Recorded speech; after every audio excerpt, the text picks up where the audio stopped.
All right, I wanted to share with you a few different stories from some of the clients that I worked with this week. And all of them are a little bit different in terms of some of the challenges they were experiencing. But I want you to really understand that there are so many different variables that go into whatever symptom a person is experiencing. Now, the first client I want to talk to you about is she was actually seeing me for her low back. She had had low back pain for about 4 years, and we've been making really good progress on her back. And she came in, and I could see she was in pain, and I thought she had had a setback. And she said, no, I almost canceled my appointment today because I've had a headache so bad I can barely function. And we started talking to really kind of identify what she had done and see if we could kind of zero in on the root causality of what was creating her headache. And one of the things I had told her is, I said, geez, we've been seeing a lot of people coming up with environmental toxins, and especially with everybody spraying lawns, there's just a lot of toxicity that's airborne. And she just stopped and said, I've been painting for the last 3 days. And so many times what will happen is, and she was painting overhead. And so what can happen is you put structural stress on some of those muscles. Now, in and by itself, your body can handle or tolerate that stress. But then you add another stressor on it.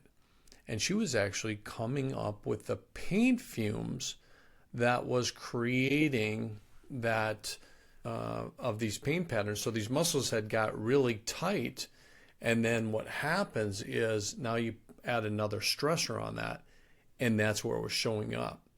So if we have an area that tends to get really tight, what happens is your nervous system, that pathway to that area becomes very facilitated. So what happens is when you're stressing that area out, remember, that's a mechanical or physical stress. But then when we have a stressor of a chemical, that can magnify into a pain pattern.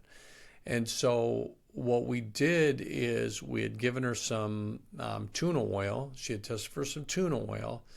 And then I just started working along this neck musculature, did a little manual therapy, then we did some microcurrent. And then the other thing we had to do, because when you're in a lot of pain, you're either breathing up here vertically, you're holding your breath, you're breathing more shallow. So you upregulate your sympathetic nervous system. So you're locked into this fight or flight. And so we just really had to calm her nervous system. And so by the end of the time, she had no headache, which she absolutely couldn't believe because of the magnitude of this headache. But a couple of things. Number one, we calmed her nervous system, like I said.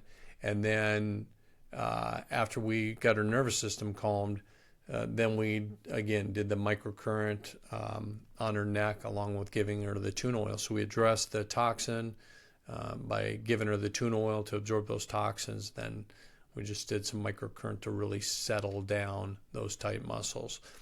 So the other one was a guy who came in and he was having a lot of gut issues.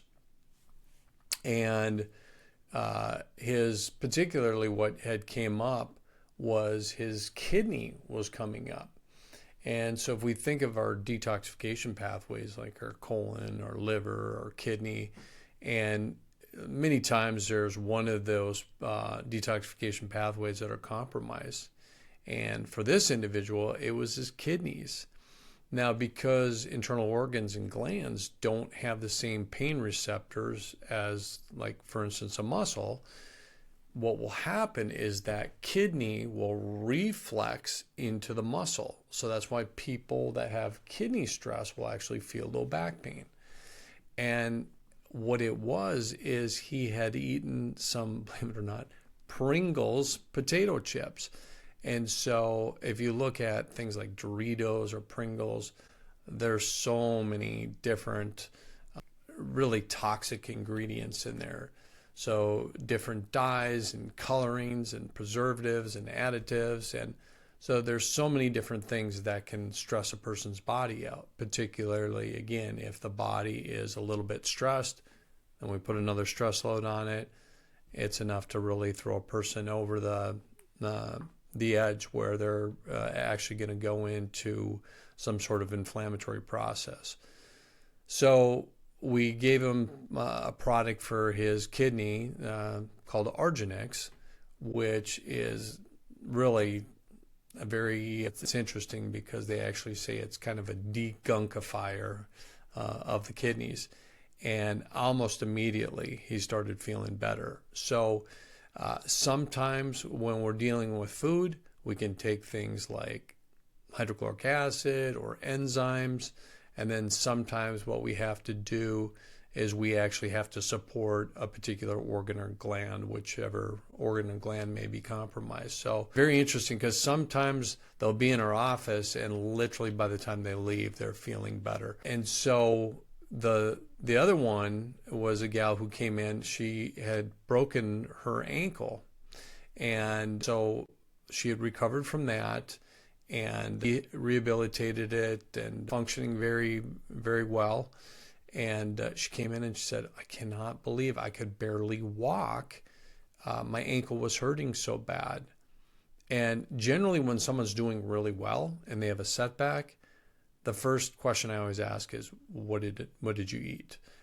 Well, this person said, well, I've been eating really clean, and started going through her diet. And I'm like, well, it's a food that's coming up. It's none of those foods. And then when we isolated, when this pain started to happen, it was a Saturday.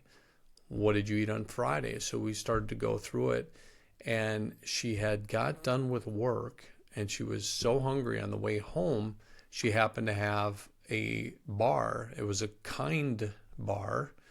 So she ate that Kind bar. Now, a lot of people will say, a Kind bar, isn't that, a healthy bar?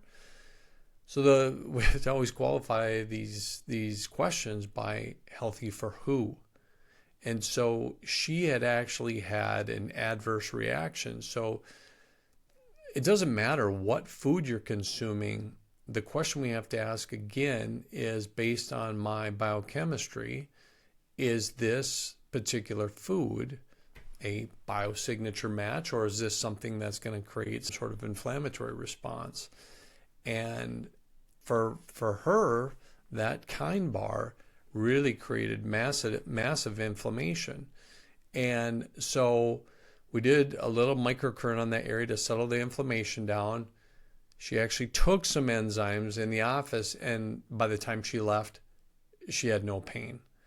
And so I could go on and on with these stories, but it's very interesting how a lot of times people have this perception of they're eating a food that's healthy, but again, we can have these delayed immune responses, and we could have, whether it's lean protein or a tomato, an avocado, a person could have a negative reaction to that. So there's always cause and effect. And that's why it's so important to get, tested on a regular basis.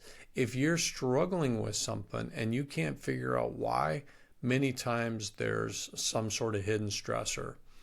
And so those are some great success stories we had this week. If you're one of those people that you've got some sort of nagging issue, just can't seem to resolve, then there's definitely some sort of hidden stressor. And many times there's multiple stressors, which of course can magnify the situation. So anyway, if you're struggling with anything, or if you know someone that is, and they just can't seem to get resolution, definitely have them call the office, and we'll see if we can get them tested right away and get to the root causality of why they're experiencing that. Many times there can be some really simple fixes, and then sometimes it's just more complex. But anyway, hopefully you got something from those stories, whether it was inspired or just maybe help you connect another dot. So until we see you next time, go ahead and make it a great day. You certainly do deserve it. Bye for now.